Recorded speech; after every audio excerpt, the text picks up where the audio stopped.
Secara etimologi, kata aksiologi berasal dari bahasa Yunani yang terdiri dari dua kata, yaitu aksios yang berarti nilai dan logos yang berarti teori atau ilmu. Aksiologi akan terkait dengan kemanfaatan daripada ilmu yang membicarakan tentang value atau nilai suatu kehidupan. Dengan demikian, aksiologi dapat didefinisikan sebagai teori tentang nilai. Yang kedua, cabang aksiologi ilmu. Aksiologi memiliki dua cabang, yaitu etika dan estetika. Estetika secara sederhana membahas tentang perilaku manusia, moralitas, ukuran baik dan buruk, kebahagiaan, dan keadilan. Sedangkan estetika secara sederhana membahas tentang keindahan, ukuran keindahan, apakah seni bagian dari estetika, dan juga kebahagiaan. Etika juga dibagi kembali dalam dua bagian, yaitu etika deskriptif dan etika normatif. Etika deskriptif membahas tentang tindakan apa yang diperbolehkan atau tidak diperbolehkan. Moralitas sebagai aturan yang digunakan untuk membatasi perilaku tindakan manusia. Intinya, etika deskriptif ini membahas tentang penilaian perilaku yang dianggap baik atau buruk. Sedangkan etika normatif membahas tentang penilaian tindakan baik atau buruk itu dapat dikritisi. Sedangkan estetika secara khusus membahas tentang keindahan, apakah tindakan tersebut bisa membuat kita senang atau sebaliknya. Etika juga memiliki aliran-aliran tentang filsafat kemoralan, yaitu deontologi dan utilitarianisme. Menurut Immanuel Kant, deontologi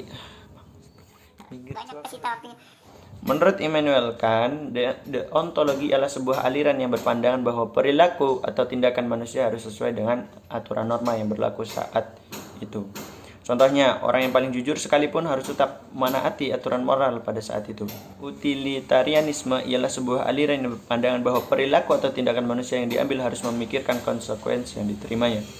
Contoh dari utilitarianisme dan deontologi ialah di mana ketika ada lampu merah dan rambu-rambu menunjukkan warna merah dan keadaan saat itu sedang malam, sepi, dan tidak ada petugas atau polisi, orang dengan pemikiran deontologi akan tetap mengikuti aturan yang berlaku. Sedangkan orang dengan utilitarianisme akan tetap melanjutkan perjalanan tanpa memperdulikan rambu-rambu tersebut, karena dianggap tujuan dari bentuknya lampu merah ialah untuk menertibkan kendaraan supaya tidak terjadi kecelakaan. Sedangkan estetika lebih membahas tentang keindahan. Keindahan yang dimaksud adalah suatu tindakan yang harus dapat menghasilkan kenikmatan atau kebahagiaan. Seperti apakah kita berbuat baik dan akan memberikan kita kenikmatan atau kebahagiaan. Apakah dengan kita memperoleh sesuatu yang diinginkan dapat membuat kita bahagia? Apakah dengan menciptakan alat tertentu dapat membuat bahagia? Jadi garis besarnya adalah estetika, apakah hal tersebut membuat kita bahagia, seperti itu. Selanjutnya, kebahagiaan menurut Plato, atau lebih tepatnya ialah konsep manusia menurut Plato.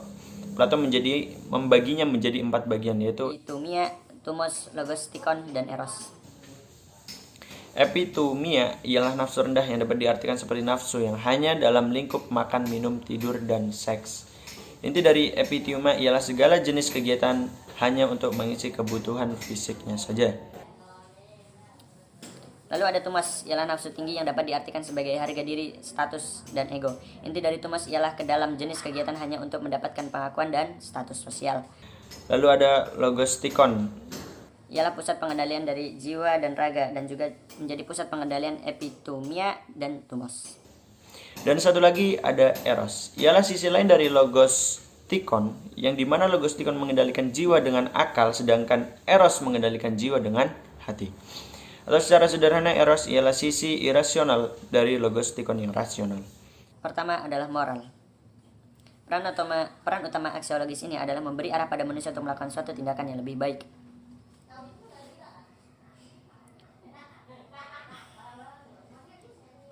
Kedua adalah ekspresi keindahan. Di sini aksiologi berperan sebagai pembimbing dalam diri manusia untuk berekspresi yang melahirkan suatu keindahan dalam dirinya.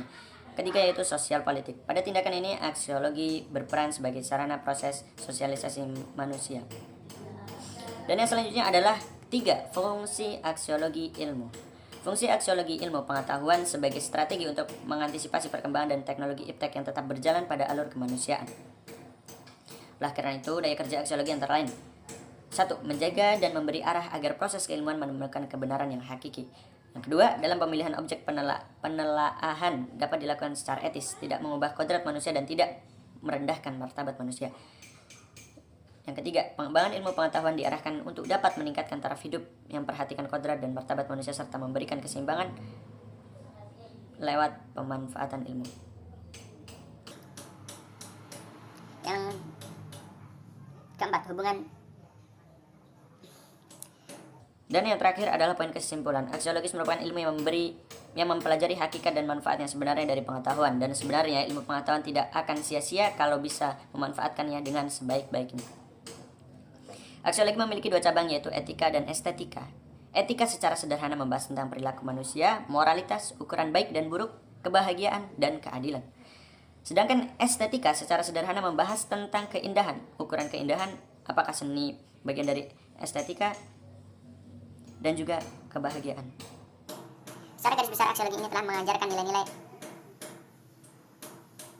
Secara garis besar aksiologi ini telah mengajarkan nilai-nilai yang ada dalam kehidupan yang berfungsi sebagai pengontrol sifat keilmuan manusia. Mungkin itu saja yang dapat saya sampaikan. Kurang lebihnya saya mohon maaf. Wabillahi taufiq wal hidayah. Wassalamualaikum warahmatullahi wabarakatuh.